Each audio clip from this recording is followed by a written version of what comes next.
চিৰপূজ্য শিক্ষাগুৰুসকল, সম্মানিত অতিথিবৃন্দ, মৰমৰ ছাত্ৰ ছাত্ৰীসকল, জয় জয়তে আপোনালোক সকলোটিলৈকে মোৰ সেৱা আৰু শ্ৰদ্ধা জ্ঞাপন কৰিছোঁ। লগতে নৱবৰ্ষৰ শুভেচ্ছা জনাইছোঁ। আজি পাৰিজাত কলা সংগীত বিদ্যালয়ৰ প্ৰতিষ্ঠা দিৱস, লগতে নৱনিৰ্মিত বিদ্যালয় গৃহটিৰ শুভ উদ্বোধনী অনুষ্ঠান। পাৰিজাত কলা সংগীত বিদ্যালয় আজি ৩টি বছৰত ভৰি দিলেহি। আমি আৰম্ভ কৰা এই অনুষ্ঠানটি আজি এইখিনি স্থানতে উপনীত হ'ব পাৰিছে একমাত্ৰ আপোনালোকৰ মৰম চেনেহ, সহায় সহযোগিতা আৰু দিহা পৰামৰ্শ।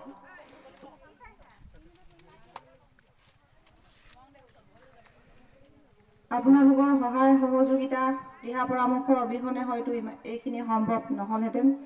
এনে এটি ভিতৰুৱা অঞ্চলত সাংস্কৃতিক দিশত অনগ্ৰসৰ এটি এলেকাত সাংস্কৃতিক দিশটো সফলতাৰে আগবঢ়াই নিবৰ বাবে অসম চৰকাৰৰ ফালৰ পৰা যিখিনি সীমিত সুবিধা পাইছোঁ তাৰ বাবে আমি যথেষ্ট গৌৰৱ বোধ কৰিছোঁ।